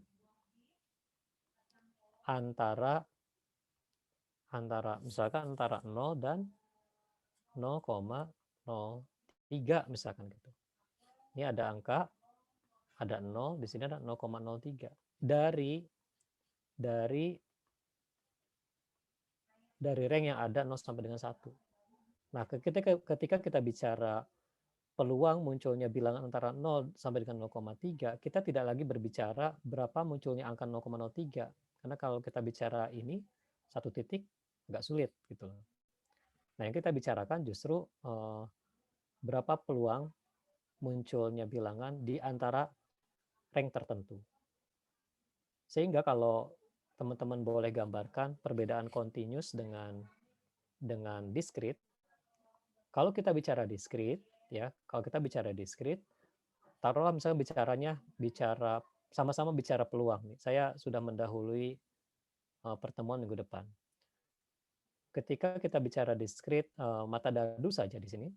1, 2, 3, 4, 5, 6. Ya. Peluangnya berapa? Peluangnya. Ini X-nya. Tentu peluangnya 1/6 ya. Kan gitu. Maka yang ada adalah ketika X-nya 1, peluangnya 1/6. Ketika peluangnya 2, ini 1/6 juga. 3, 1/6.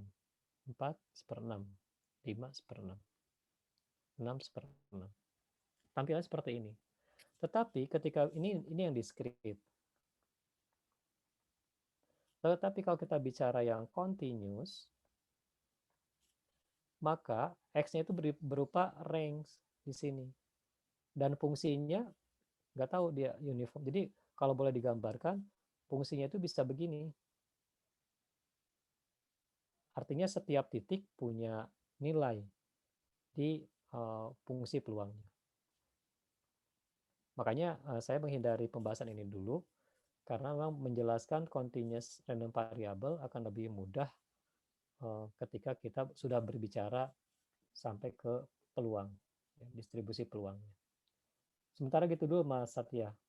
Saya tidak bisa memberikan penjelasan yang lugas tentang continuous random variable seperti ketika menjelaskan discrete random variable. Kenapa? Karena di continuous kita sudah langsung masuk ke fungsi peluangnya untuk menggambarkan bahwa ini adalah continuous.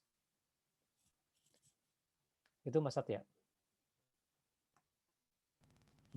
Disimpan dulu rasa belum pahamnya sambil baca-baca buku B-nya. Nanti akan paham bahwa continuous random variable itu dijelaskannya melalui cumulative distribution function. Oke, ada lagi nggak?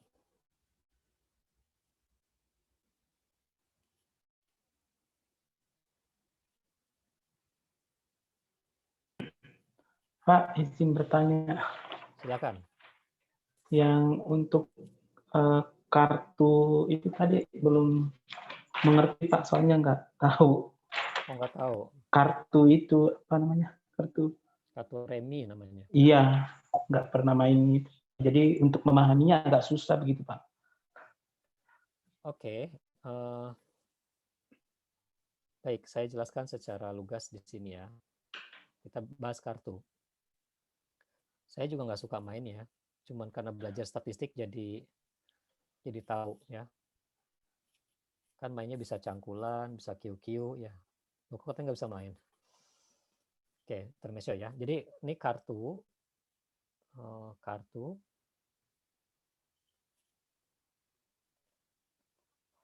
remi itu, atau ada yang mau nunjukin gambarnya barangkali Johnny? Kalau gambarnya udah tahu belum, John? Enggak. Enggak.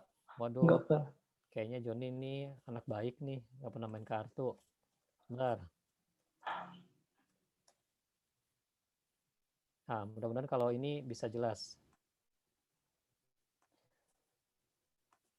Saya juga. Nih, Mas Johnny. Jadi kartu tuh kayak gini. Masih ingat nggak kalau pemain sulap kan sering main tuh? Ya. Oh iya ya. Nah, jadi kita bahas kartu remi itu seperti ini, ya. Ada hitam, ada merah. Kemudian ada yang heart nih. Kemudian ada yang diamond. Merah itu ada heart, ada diamond. Kemudian yang hitam ada spades, ada club tadi istilahnya. Ada keriting, ada apa ini sebutnya kalau di kita spades ini waru. Ya, waru. Gitu. Nah, sekarang jumlahnya ya.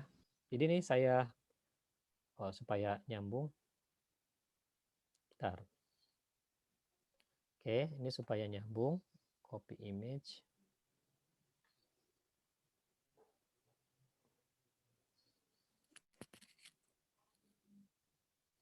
Oke.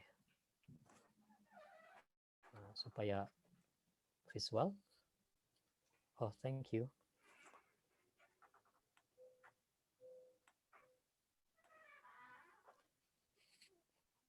Ini yang tampak sekarang apa nih? Gambar kartu, Pak. Gambar kartu. Oke, saya ulang. Oke, ya.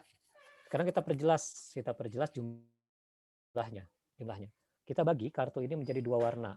Dari sisi warna, ya, yang warna merah nih, tebal banget. Yang warna merah itu ada 26 karena semua kartu tuh ada 52. Tidak termasuk joker. Jadi jokernya dibuang dulu. Ya, jokernya nggak masuk. Kemudian ada yang hitam. Yang hitam ini juga jumlahnya 26 karena 26 tambah 26 jadi 52. Oke. Selanjutnya yang merah ini kita bagi jadi dua. Jadi dua. Tuh kan ada gambarnya tuh. Ada yang heart ini ya. Ada yang diamond. 26 bagi 2 13 berarti kan? Ya, Iya, Pak. Sementara yang hitam, gak apa-apa teman-teman jangan sungkan bertanya kalau ada hal-hal yang mendasar untuk diketahui ya.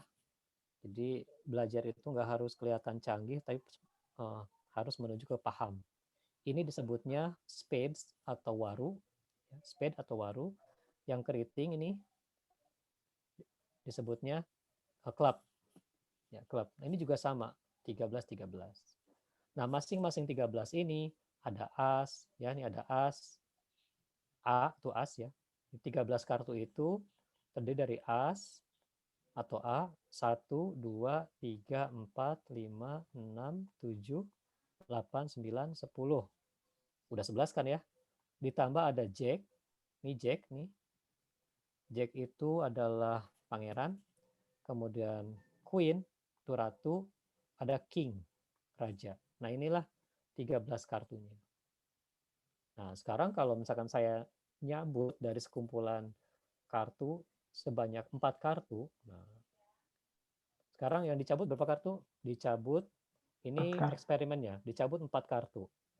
Berarti kan ini ada kartu pertama, kartu kedua, kartu ketiga, kartu keempat, kartu kelima, kelebihan. Kartu keempat kan, karena 4 kartu kan ya. Oke, di kartu pertama yang keluar misalkan as. Mungkin nggak keluar as lagi di kartu kedua? Mungkin, karena asnya ada 4. Ya nggak? Ada, ini as hitam. Mungkin as hitam. Di pencabutan kartu yang ketiga muncul as lagi, tapi asnya as merah dan as merah. Boleh kayak gini. Boleh nggak urutan dibalik? Boleh aja, terserah. Tapi kemungkinannya ini gitu loh, ya. Oke, kemudian kemungkinan kedua gimana? Di sini ada 1, di sini ada 2, di sini ada as, di sini ada 3, terserah dan seterusnya. Ada sebanyak berapa tadi NS-nya? Ada sebanyak, di sini ada 52 kali 51 kali 50 kali 49 gitu. Karena kan yang udah kecabut tidak dibalikin lagi. Ini kalau WOR. WOR itu singkatannya without replacement, tanpa pengembalian.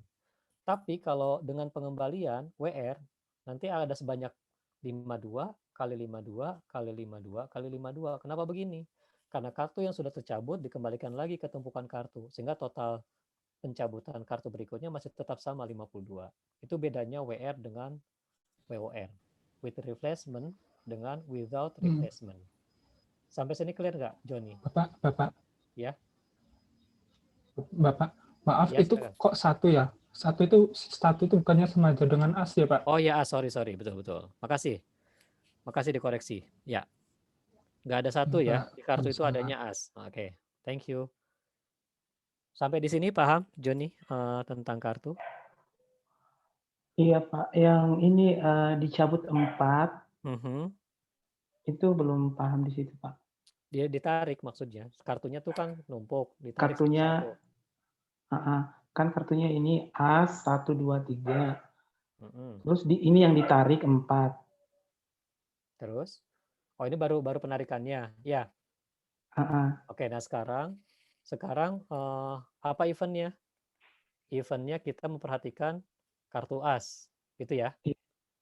Event yang kita perhatikan kartu as. Nah, random variabelnya yang kita perhatikan ada apanya? Jumlah as. Ya, jumlah as dari 4 kali penarikan kartu. Ini random variabelnya. Kalau gitu, misalkan ini X ya. X-nya tuh ini. Berapa nilai X yang mungkin? Oke, di kasus ini as 2, as 3, berapa as yang muncul? Joni? Di kasus yang tertarik as 2, as 3. Ada berapa as yang muncul di situ? 2. 1. Betul, 2. Karena asnya ada 2. Kalau di kasus yang pertama, ada berapa asnya? Yang mana, Pak? Yang ini? Ada 4. Ada 4. Oke, sekarang kalau muncul 2, 3, 10, 9. Berapa as yang muncul? Tidak, 0. Oke, saya lanjut. Berapa as yang muncul di kasus Jack, Queen, King, as?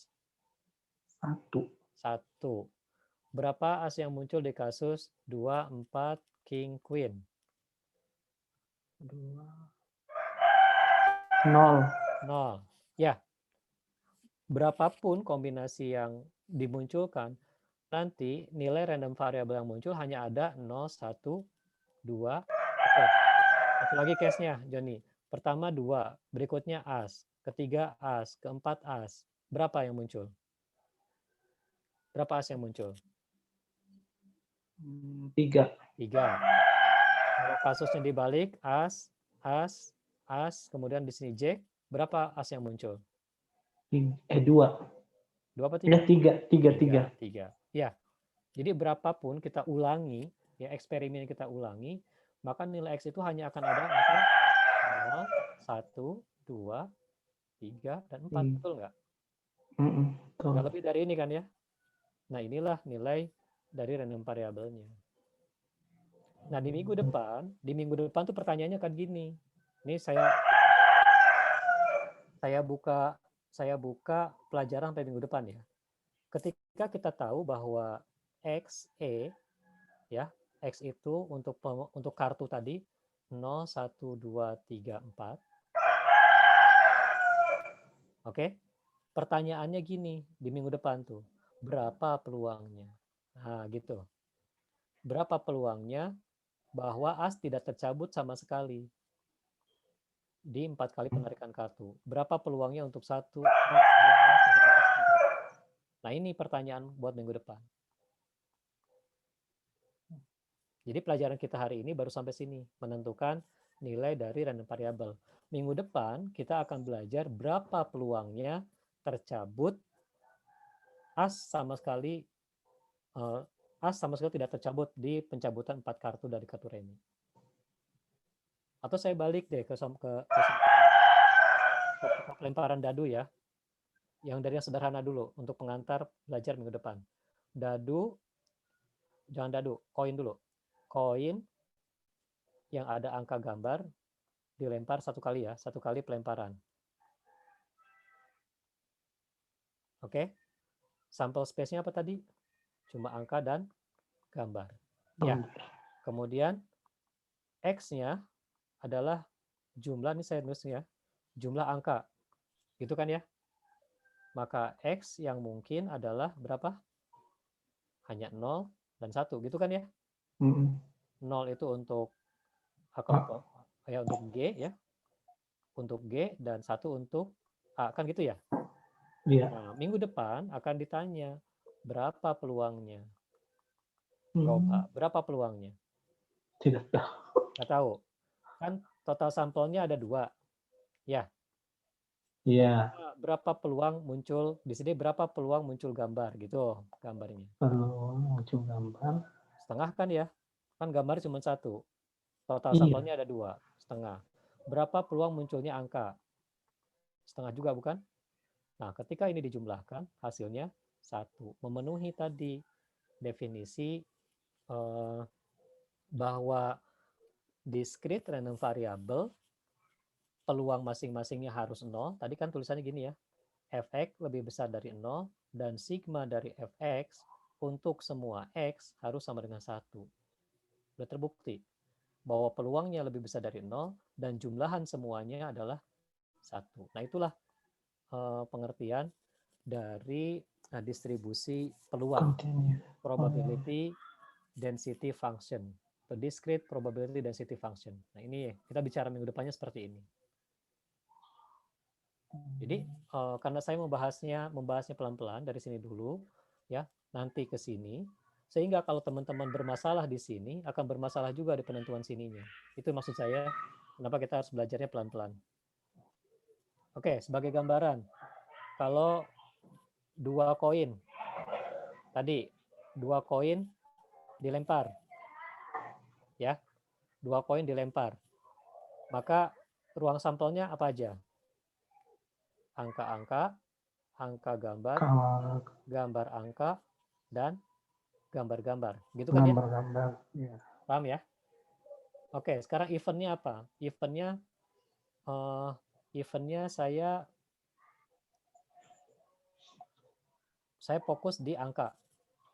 Kemudian random variabelnya adalah jumlah dari angka yang muncul. Oke, ketika di sini berapa jumlah angka yang muncul? 2. 2. Ya, di sini berapa jumlah angka yang muncul? 1. 1. Berapa muncul angka yang muncul di sini? 1. Yang ini? 0. Ya, nah, minggu depan sampai di sini pelajaran minggu ini. Minggu depan ditambahin berapa peluang dari A. Gitu. Nah, peluang dari A. Sekarang 2 ini ada berapa case? Ini kan totalnya ada 4 case ya. Total ada 4 S. Berarti peluang memperoleh nilai random variable sebesar 2 ini diperoleh dari 1 case. Oh, berarti peluangnya adalah 1 dibagi 4. Sudah? 1 case itu Pak gimana? Ini satu event, satu outcome, satu hasil. 1 hasil. Ya, ini disebutnya sample outcome, SO, sample outcome, 1 sample outcome. Total sampelnya kan ada 4, ya. Di case yang kedua, ketika jumlah angkanya 1, diperoleh masing-masing 1/4. Tapi kalau kita tuliskan secara barengan, ya, kita tuliskannya begini.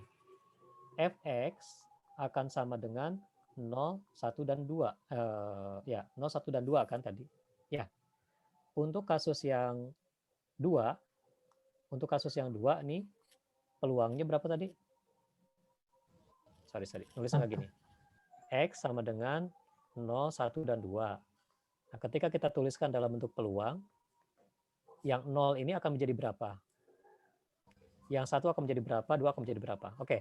Yang 0 kan bersumber dari GG kan? Hanya ada 1 kasus kan ya? Nah, kita sebutnya yang 0 tuh 1/4. Dah? Yang 2 dari angka-angka juga 1/4. Yang 1 sumbernya ada 2. Nih, ada ini. Oh, ada 2 case. Ada 2 sampel output. Berarti ada 2/4. Ya. Nah, ketika kita jumlahkan berapa? 1/4 tambah 2/4 tambah 1/4, 4/4.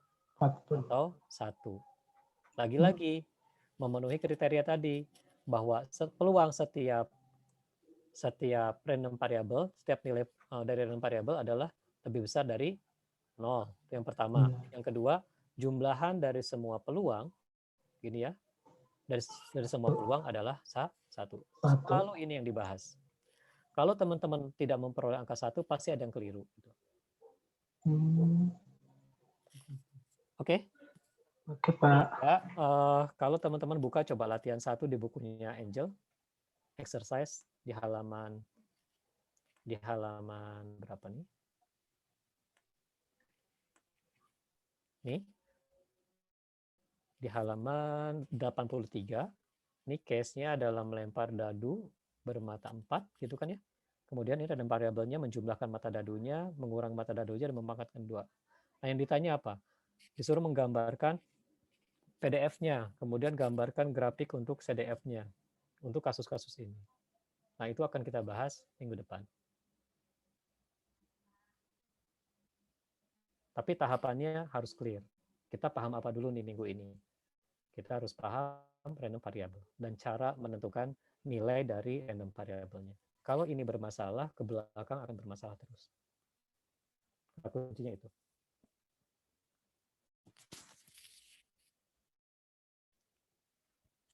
Oke, ada pertanyaan nggak? Nanti di jam 15.30 saya akan membuka semacam tes pengujian pemahaman teman-teman tentang materi hari ini, ya.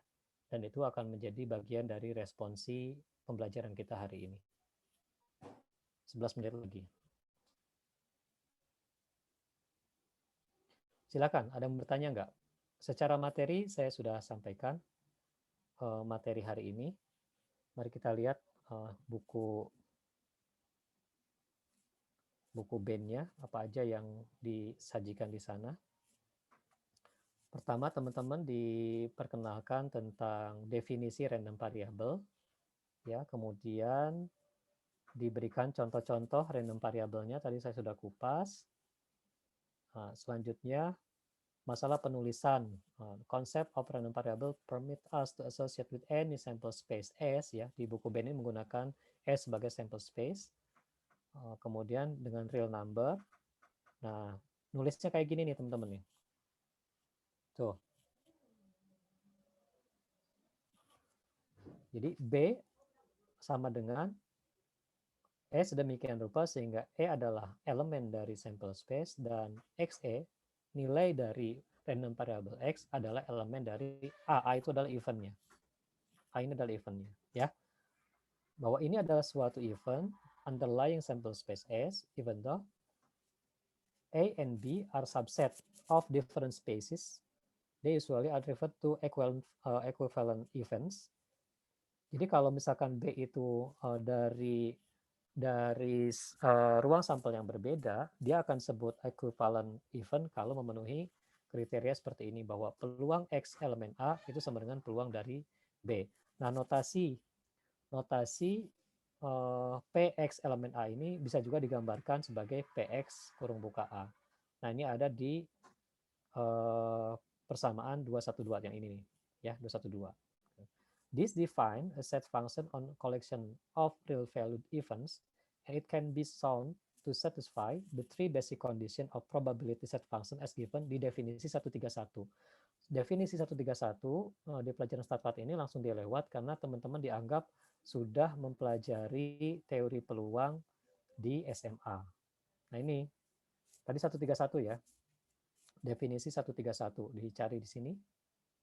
Definisinya nih 131, bahwa untuk eksperimen yang diberikan, S ini menyatakan sample space dari sejumlah event tuh A1, A2, A, dan seterusnya. Jadi eventnya dinyatakan dalam A1, A2, dan seterusnya. Maka sebuah fungsi, himpunan fungsi yang menghubungkan bilangan real, yaitu PA, ini peluang dari A, dengan setiap event, kita sebut sebagai probability set function, atau fungsi peluang, ya, himpunan fungsi peluang. Dan PA-nya sendiri, probability of A disebut sebagai probability of A. Ini mengikuti sifat-sifat bahwa peluang A itu harus selalu lebih besar dari 0, minimal 0, lebih besar atau sama dengan 0.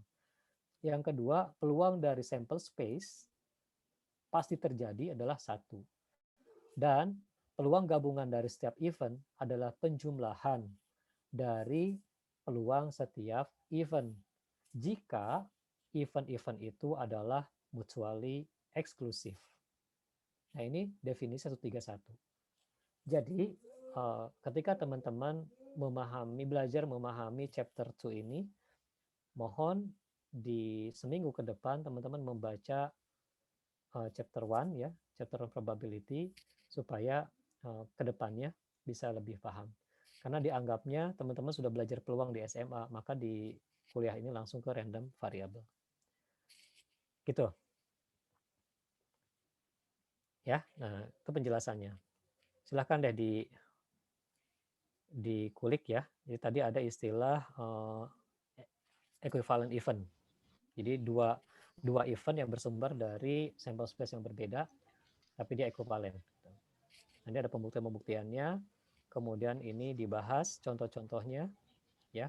Nah, ini grafiknya tadi saya sudah gambarkan bahwa grafik discrete itu seperti ini gambarnya, ya.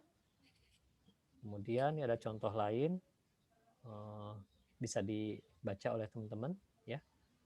Kemudian definisi 22, ini ada cumulative distribution function, minggu depan akan kita bahas.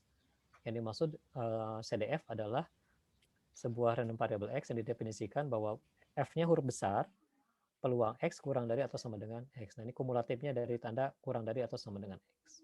Dan seterusnya. Gitu. Itu ya, jadi mudah-mudahan ini tidak menciutkan teman-teman. Kita belajar StatMat-nya dengan happy lah. Karena saya nggak buru-buru ngajar teman-temannya. Ya. Oke, silakan persiapan 5 menit ke depan. Saya akan coba mengukur kemampuan teman-teman memahami materi pada hari ini. Kalau ada yang mau ke belakang, silakan.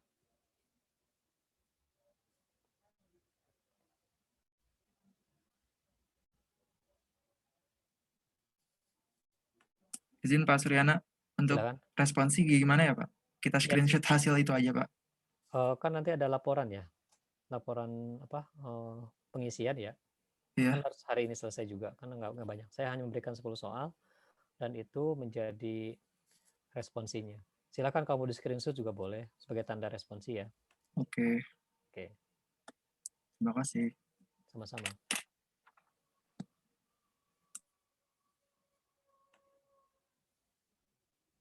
Ada yang bertanya lagi?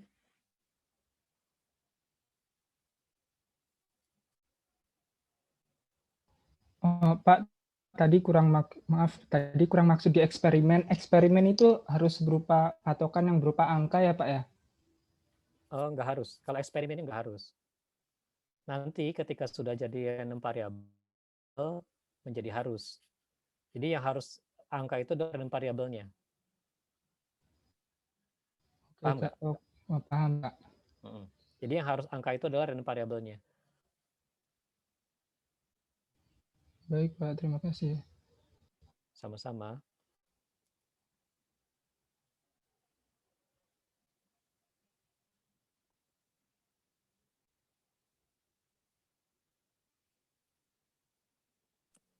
Mohon maaf Pak, mau memperjelas dari teman juga Pak. Itu kan nanti kita screenshot Pak hasil formnya. Nah kalau kita tambahin input gambar untuk nama kelas dan NIM serta kode boleh nggak Pak? Boleh, silakan Biar kita aja. itu. Oke. Terima kasih. Saya untuk yang responsi terserah teman-teman aja deh. Yang penting ilmunya bisa dipahami. Target saya itu aja ya. Oke, kayaknya silakan deh teman-teman udah bisa ngisi tesnya di Google Classroom.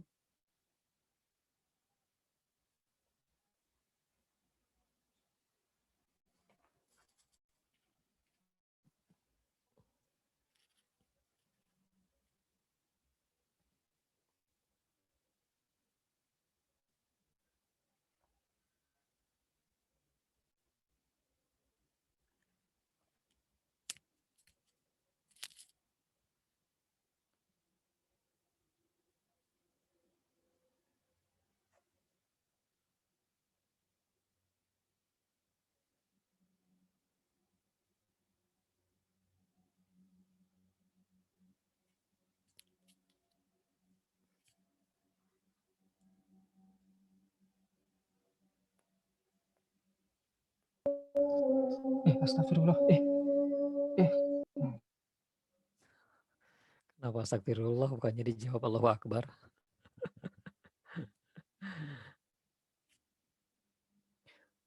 Tadi kayak Mbak... Ini Pak, tadi ada yang ketendang Pak. Ya, Mbak Anissa belum itu ya tadi? Udah? Belum Pak, tadi saya. Iya, Nisa dari mana? Saya dari Kabupaten Tulungagung, Jawa Timur Pak. Oh, Tulungagung, Jawa Timur. Ya. Oke, makasih. Ya. Ada yang belum di absen nggak tadi? Selain Mbak Nisa? Siapa? Fahmi?